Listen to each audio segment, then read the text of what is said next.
All right, my friends, appreciate you joining me today. JR Dukes with you live. We have a live feed we're about to go to at the Pentagon in Washington, D.C., where we're going to hear the Press Secretary, Sabrina Sy, going to be giving today's briefing from the Pentagon. And of course, there's a whole list of things that's going to be discussed.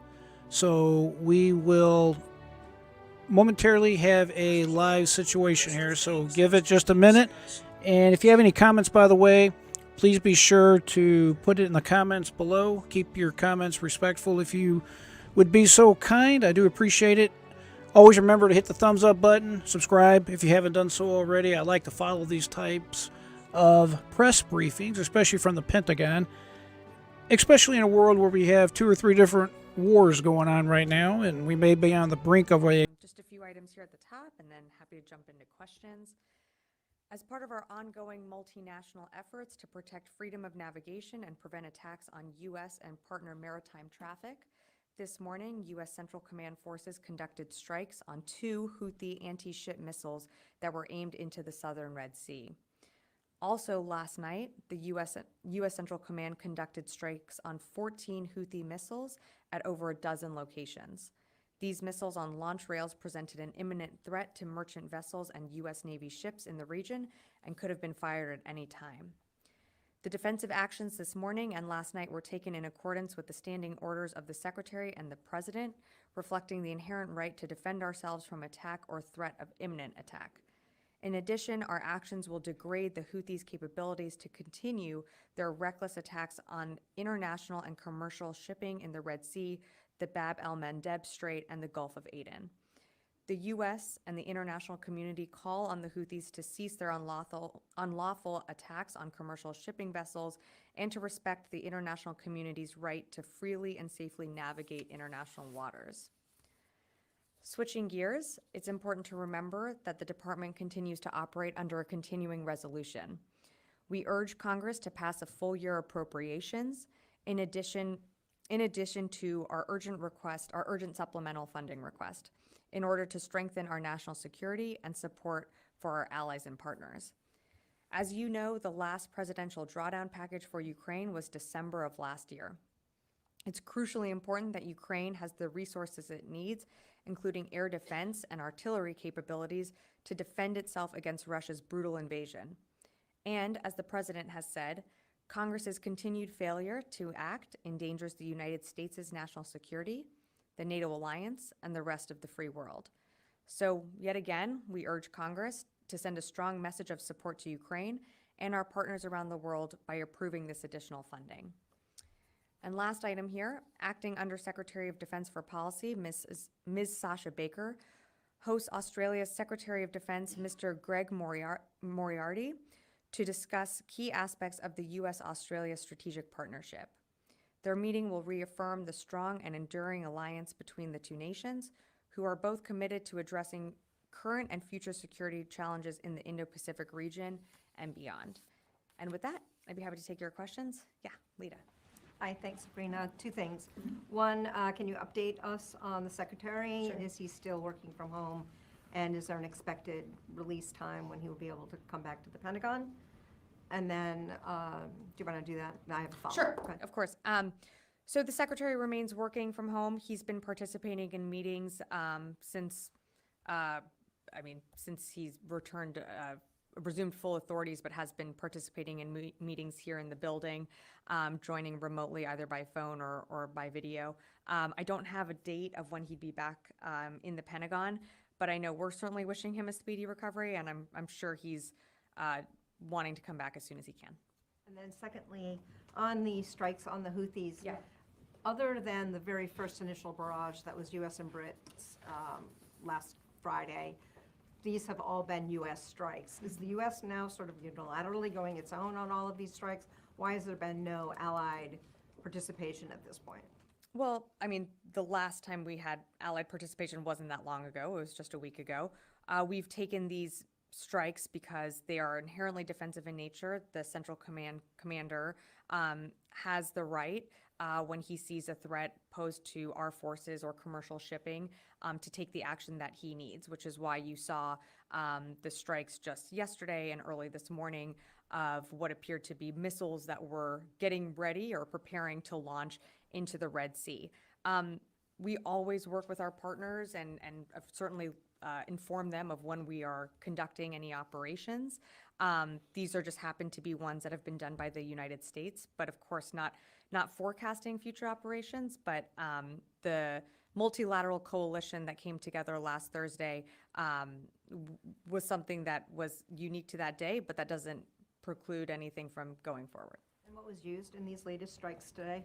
The latest strikes you mean from the one this morning? Yes. So that was Navy fighter aircraft that was used, F-18s. Yeah. Natasha. Thanks, Sabrina. So President Biden said this morning in response to a question about whether the strikes are actually working against the Houthis, he said, when you say working, are they stopping the Houthis? No. Are they going to continue? Yes.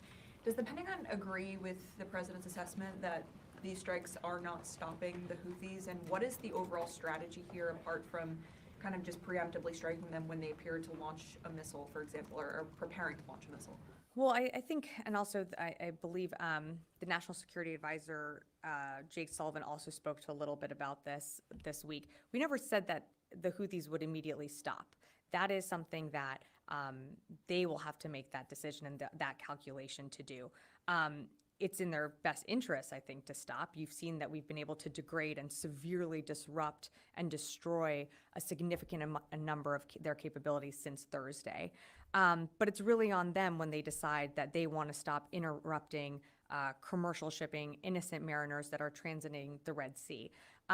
We also expected that there would be some type of retaliation from our initial strike on last week on January 11th. So we were expecting that, but what we've seen are lower scale retaliatory, like 1 or 2 missiles going into the Red Sea. Nothing like what we saw the previous Tuesday, where that was that largest barrage that we had seen from the Houthis. Do you assess that that is because of the extent to which the U.S. has destroyed their infrastructure, that they're not launching these large barrages because they simply can't? I can't say that they can't, but they certainly have less capabilities than they did yesterday or the day before that.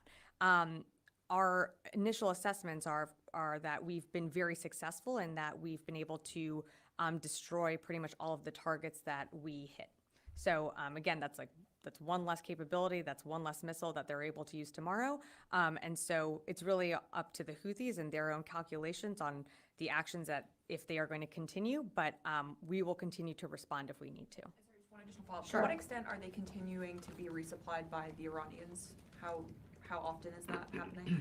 So I wouldn't be able to get into an intelligence assessment on how often, but we know that the Houthis, along with other militant groups, are funded, equipped, supported by Iran. But I don't have necessarily a daily schedule to read out on how often they're resupplied.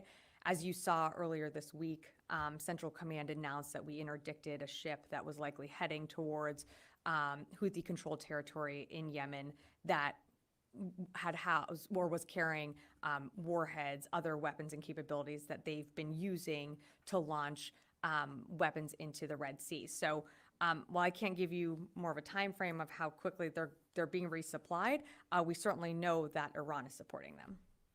Fadi. Thank you, Sabrina. So in light of President Biden's statement today that these strikes will not stop the Houthis, what is the strategic aim of the Pentagon? Do you acknowledge that the Pentagon is not able to stop the Houthis? Well, I wouldn't say that we are not able to. I mean, we are taking defensive strikes, or they're defensive in nature, because we do not want to see commercial shipping, innocent mariners continue to be targeted, and our U.S. forces. So that's why you saw the action that we took earlier this morning and late yesterday to degrade and destroy their capabilities. But when the Houthis decide to stop, that's really going to be a decision that they make. And again, I mean, a completely valid question, but 10 to 15% of the world's commerce is flowing through the Red Sea. Over 50 nations have been impacted, many of which have no connection or affiliation with the Middle East. But the costs that the Houthis are continuing to occur to commercial vessels not only impacts the region, it impacts the entire world. So that's a calculation that the Houthis are going to have to make if they're going to want to continue going down this path. And up until last Tuesday, when that complex attack happened, the Pentagon wasn't able to assess whether all the missiles and drones that U.S. Navy was able to intercept were actually targeting the Navy. Now, suddenly, the Pentagon is very confident that all of these strikes against Houthi assets, these assets are actually a threat to the Navy. How did you make that switch in assessment? Are you deploying new capabilities to be able to detect these threats? I think, just taking apart that question a bit, I think what you're implying in the question is that every single missile launched, what you're saying was that the Houthis were targeting U.S. ships. We don't know that to be the case. In some cases in the Red Sea, it's a very narrow waterway. Multiple ships are in the area. We can't always assess that the U.S. was the target of that intended missile. So I take a little issue with the premise of that.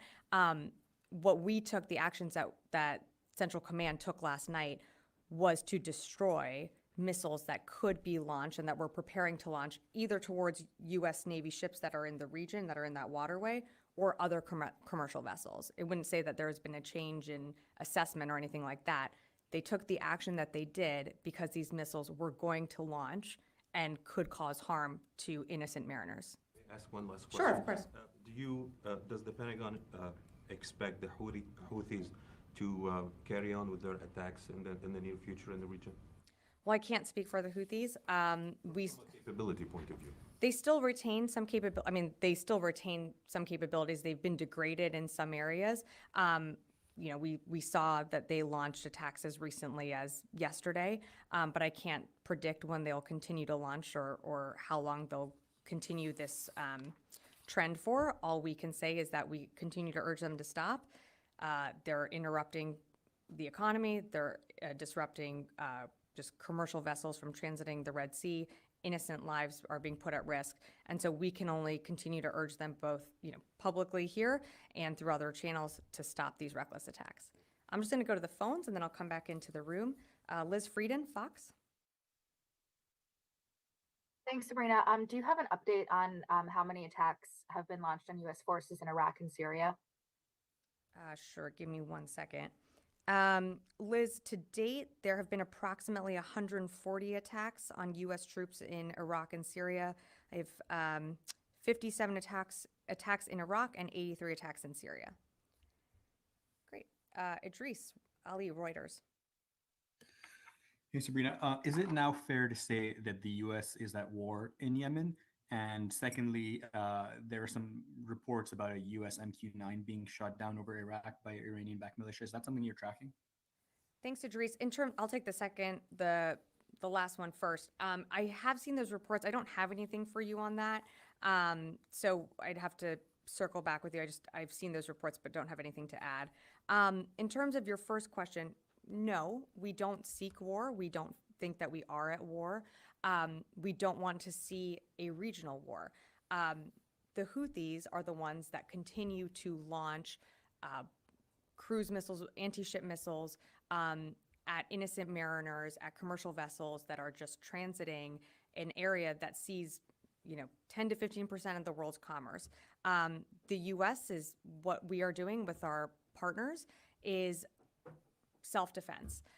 We certainly don't want to see this widen out to a regional war, and we don't want to see this continue, which is why you have seen the action that we've taken. And as the Secretary has stated before, we will continue to take that action if we need to. I will come back in the room. Yeah, Constantine. Just a follow-up on the question of the Houthis' capabilities. Is the Pentagon's assessment that they are sophisticated enough to target a specific ship? Meaning, if a U.S. destroyer is escorting some merchant ships along Yemen or the Red Sea, is the Houthis' targeting capability sophisticated enough to differentiate between a U.S. warship and a merchant ship? Well, I don't think we should rule out that they have very sophisticated capabilities. In terms of their precision and targeting, we have seen that these are not precise missile launches. They often land they often land in the area where there are many ships. We can't say that, sometimes we can't say who exactly or what ship they are exactly targeting. So I think there is some imprecision when it comes to the actual targeting of a specific vessel. But again, it still puts many, many lives and many, many ships at risk when you have a ballistic missile traveling that way, that a commander is forced to make that decision in that moment to shoot it down in the vicinity of however many ships are transiting such a narrow waterway. Well, right, and so I guess to follow up on that, I mean, is the given that imprecision, is the distinction of, the Houthis meant to target a U.S. destroyer or not sort of meaningless? No, I mean, we can do our assessment, and sometimes we believe their assessment is an intended target of whichever MV commercial ship is transiting, or sometimes we assess that it is a U.S. destroyer that's in the region or one of our partners in the region. Again, I don't think we've seen exact precision, but it is when we give our assessments and when we read those out to you, it is our assessment of what the target was. Yeah. Hey, Missy. Yeah. Hey, how are you? I know that you guys have said that, or Pat said yesterday, that you may not be able to give precise information about the reduction in their military capability or their missile stockpile. But can you guys give any information about casualties? Because that is something that has been given, kind of information that's been given in the past. In terms of casualties, we have not assessed that there have been any civilian casualties. I can't give you a assessment just yet on any militant casualties. That's something that's still ongoing. You can give us eventually, because DoD has provided that information in the past for certain kinds of strikes. It's something that we're continuing to assess, and if we can and are able to, conclude that there have been casualties, we will read that out. Okay. Yeah, of course. Yeah, Brad in the back. Yeah, so Congress is calling for a briefing on the Secretary's hospitalization. Is the Secretary committed to sitting down with lawmakers for a briefing or a hearing like sometime soon? Well, we'll always work with Congress in addressing what they need, whether that's a briefing or a hearing, whatever it might be. We're always, in touch with our congressional partners. And just, I think yesterday we responded to a few letters from lawmakers. So we're always in touch with the Hill, but I have nothing to announce or read out in terms of anything that's scheduled. Great. I'm going to go back to the phones here. Laura Seligman, Politico. Hi, thanks, Sabrina. Just to follow up on Idris's question, you said that we are not at war with the Houthis, but if this tit for tat bombing, we bombed them 5 times now. So if this isn't war, can you just explain that a little bit more to us? If this isn't war, what is war? Sure, Laura. Sure. Great question. Just wasn't expecting it phrased exactly that way. Look, we do not seek war. We are not at war with the Houthis. In terms of a definition, I think that would be more of a clear declaration from the United States. But again, what we are doing and the actions that we are taking are defensive in nature. I would turn back to the fact that there have been over 30 attacks by Houthis on 50 different nations that are transiting the Red Sea at this time. I can only repeat so many times that we do not seek war with the Houthis, but we will take self-defense actions if we need to protect our troops, to protect commercial shipping, and to ensure that freedom of navigation is still allowed through international waterways. I'll take another question from the phone here. Jared Zubra, I'll monitor.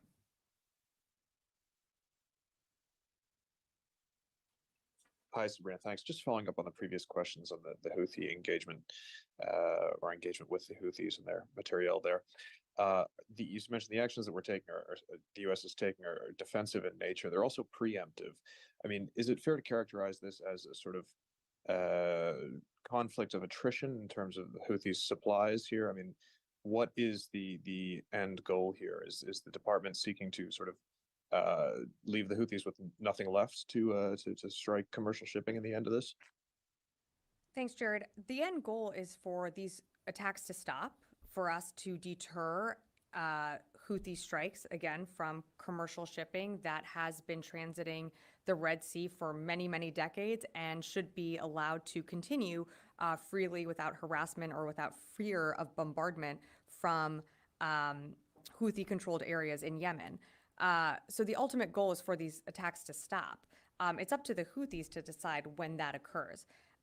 It's their decision to continue to launch these attacks. But again, what they have available to them, the systems, the capabilities that they had available to them yesterday are not the same ones that they have available to them today. So we're going to continue to take the action that we need to disrupt and degrade the Houthis' availability or ability, I should say, to attack whether it's U.S. personnel or others that are transiting that Red Sea and Gulf of Aden area. I can come back in the room. Yeah. Thanks very much. First, can you be any more specific than with the damage that's been done to the Houthis' capabilities beyond significant? And then also, you've talked about taking defensive measures. You want the attacks to stop and deterrence, but it seems like the Houthis so far have not been deterred. So does the Pentagon have any assessment or any plan on how to change the Houthis' calculus and what it will take for the Houthis to be deterred at this point? I think I appreciate the question. I think I've answered that one.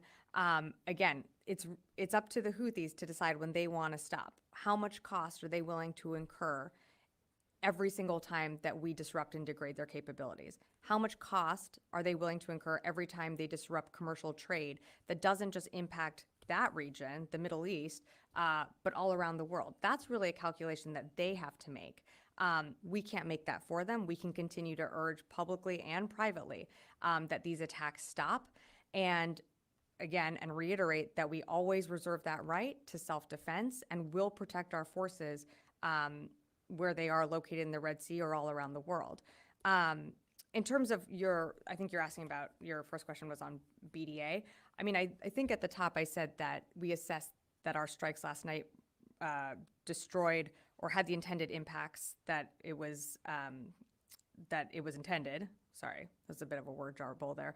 That it had the intended impacts with almost all of the missile launchers destroyed. If I could follow up, if it's up to the Houthis to decide when to stop the attacks, how is the U.S. creating any sort of deterrence? If the U.S. isn't willing to do more to change the Houthis' calculus, where does the deterrence come in? Well, again, I think you are seeing us do more. We are continuing to, on last Thursday, you saw us take action with coalition partners. Since then, you've seen us take subsequent action and follow-on actions. We don't control the Houthis. The Houthis have to make the decision, the calculation, that this is not worth it anymore. We will continue to reserve the right to self-defense, to defend our forces, but it is up to them. At what expense do they want to continue to go down this path? We don't want to continue to see this go. We want to ensure that mariners, that trade can continue to flow through the Red Sea, and that's why you saw the Secretary in December announce the formation of Operation Prosperity Guardian, which is to ensure that commercial shipping can continue freely and openly of harassment from the Houthis. And then you've seen us since then, as recently as last week, take self-defense action. So again, it's up to a calculation on the Houthis of when they want to stop. I'll come right here. Yeah, Rio. Thank you so much. Earlier this week, U.S. Force Japan issued a statement and started relief effort for the earthquake in Japan. How do you see the significance of this cooperation, and is U.S. Force Japan ready for further assistance if requested by Japan? So I think General Ryder might have announced that we are assisting. We did receive a formal request for support. Two UH-60 aircraft from U.S. Army Aviation Battalion Japan are assisting Japanese self-defense forces with the delivery of material for those that have been affected by the earthquake. This allows the Japanese self-defense forces aircraft to focus aviation efforts on transporting evacuees from affected areas. So that's what we're doing right now. If we are receive another request for further support, of course, we'll work with the government of Japan to help accommodate that one. Louis. Sabrina, we've seen an uptick in these U.S. strikes following incidents where U.S.-owned operated vessels were struck by either Houthi drones or missiles. Are these latest strikes in direct retaliation and direct response to those incidents? In terms of which incidents? Like just generally, like the ones that have... The last 24 hours, we've had two, and then earlier in the week. These were self-defense strikes that, as the central commander saw that these missile launchers were getting prepared to launch, he took the action that he needed to. So we should not be making a direct connection between a particular Houthi attack. Not necessarily a tit for tat every single time. Again, the actions that you saw CENTCOM take early this morning, late last night, was in self-defense because we saw that these missiles were getting ready to launch. They were on those launch rails, and as a matter of being an imminent threat to the Red Sea and to commercial shipping, the Central Command commander made that decision to take that action. So does that mean that CENTCOM has been given the authority that whenever they see anything like that, that they will be continuing to carry out these types of actions? The commander has the right to take action when U.S. forces or when there is a need for self-defense. He does have that authority from the Secretary and the President. Yeah. Mike? Yeah, despite Prosperity Guardian, there's still a significant percentage of maritime traffic that's avoiding the area and going around the Cape of Good Hope. Is there any thought in the future of sort of altering the strategy rather than to actually have the warships escort these commercial vessels through the area of the choke point, or rather than this essentially picket line that you have them set up as? Changing the strategy in terms of what? I'm sorry, I'm not exactly Actually escorting. We are ships. doing some escorting of ships in the Red Sea where necessary. That is part of Operation Prosperity Guardian. Where we need or where we feel that ships do need an escort, that is something that they are doing, but their main focus, of course, is defending and ensuring freedom of navigation in those waters. How do they get an escort? Do they have to radio ahead and say, we need an escort? Or Well, you have to, part of the operation is being in touch with the ships that are transiting through there. So of course there's communication with the commander of Operation Prosperity Guardian and other ships transiting. There's advice given of places to avoid. Admiral Cooper has spoken more about this, and I'm sure more eloquently than I am right now. But of course we're in touch with those ships that are transiting. If they want an escort, they can call and they If can we be- feel that they need it, or if we feel, or our forces or forces within Operation Prosperity Guardian feel that there needs to be a bolstering of security around ships, they will be escorted. done in the back. Yeah. Did I see someone over here? Yes, all the way in the back. Just a little bit of a different question regarding everything going on in the Middle East. Sure. Since October, Iran-backed Hamas launched that massive attack against Israeli civilians and tourists from other countries. Iran-backed Houthis have attacked international shipping lanes dozens of times. Iran-backed militants have launched attacks on U.S. forces in Iraq and Syria. Iran has supplied Russia with weapons to use against Ukraine, and now Iran is launching strikes in Pakistan. I was wondering what the Pentagon's message is to Iran, and is deterrence working?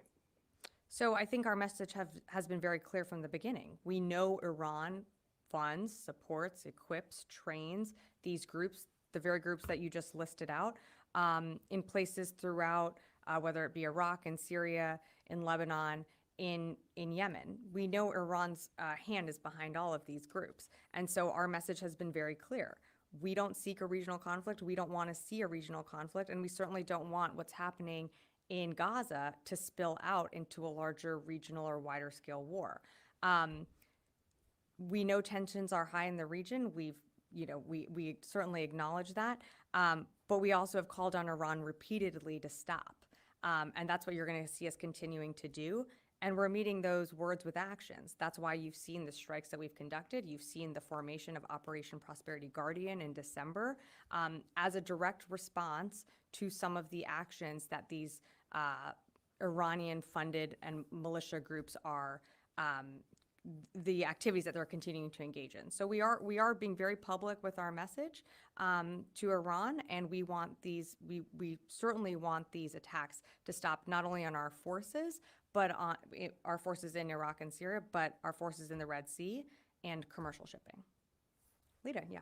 Just a quick clarification. Sure. Initially, when Prosperity Guardian was set up, it was specifically said that they were not doing escorts, that this was a broader effort to protect the ships in the region because of the amount of traffic that's going through the Bab.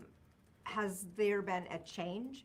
Have ships actually started requesting I'm not aware of. escorts, or because my understanding was, at least initially, they were not doing individual escorts. Have they started doing individual escorts? No, I think Mike's question, I'm sorry if I didn't phrase it as okay.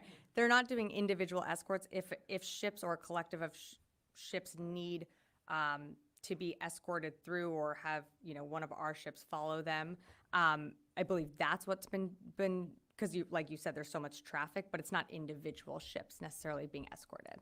My understanding was that the ships are just going back and forth Yeah. through the band to provide. Basically, securing the highways. Yeah, securing the waterways.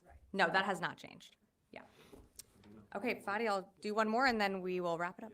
Yeah. So you mentioned the Houthis, it's up to the Houthis to determine when to stop these attacks. In fact, the Houthis, since the first attack, and when they announced every single attack since then, they said when they're gonna stop these attacks. It's when Israel stops its war on Gaza and lift its siege on the people of Gaza. Does the Pentagon see this as unrealistic objective? So appreciate the question, Fadi. Again, what's happening in Gaza is, despite what the Houthis say, is very different from what they're doing. 50 nations, some of which have no geographic location or connection to the Middle East, are being attacked by the Houthis. I mean, you have Chinese ships going through, you have Russian ships going through, you have all sorts of countries' ships, commercial vessels that are transiting this waterway that have nothing to do with what's happening in Israel and in Gaza. So I understand what the Houthis are saying in terms of what they've put out publicly. But again, we have to remember that what's happening in the Red Sea, there is not that connection there. And so we will continue to urge them to stop. We will continue to take action that we need to. And as a reminder, this is action with partners, whether it be through Operation Prosperity Guardian or what you saw last week that was multilateral. Okay. All right, my friends, that was direct from the Pentagon. That was the Deputy Secretary, Press Secretary, Sabrina Singh, or Sai. I'm not sure how to pronounce her last name. I think it's Sai. At any rate, what they're talking about there with OPG is Operation Prosperity Guardian. Essentially, it's a coalition of 20-plus countries. It's a coalition of countries, and their goal is to prevent the Houthis, which are operating out of a country at the tip of that Arabian Peninsula there, that are attacking shipping in the area. Why are they doing this? Well, they claim they're doing it because of the Israel-Gaza war, but the reality is they are a proxy, meaning they're funded by and acting on behalf of Iran. Iran is providing them with the weapons. Iran is giving them the instructions of what to do and what not to do. And it has the potential of breaking into something very serious. We just have to wait and see exactly what's going on. But you have, I believe it was 15% of the world's commerce goes through that little area. It's a small channel of water right by the Arabian Peninsula through the Red Sea. And they basically just sit around and take pot shots all day at the ships and U.S. shipping in the area. I personally hope that the United States just hammers the living you-know-what out of them, and we may have to go ahead and take it to Iran directly. We can't let something like this go unchecked, and you sure cannot let global commerce come to a stop. So at any rate, that's pretty well what all that boils down to. The OPG is Operation Prosperity Guardian, if you missed that, and they are kind enough to give us regular updates. As far as Secretary Austin is concerned, he is working from home. He's said to be conscious, alert, and frankly in command. And he is basically given permission to the commanders in the field. They have continuing authority, the commanders in the Red Sea, to take defensive action as they see fit. So let's hope it all works out for the best, shall we? We'll see how it goes. Folks, if you're still with me, be sure to hit the thumbs up button for me. Subscribe to the channel. Got a lot of different videos and different subjects coming out. Always appreciate you joining me. It is my pleasure to sit down and have a conversation with you. Any comments, put them in the comments below. So until next time, keep that mind free. Never give up. I am J.R.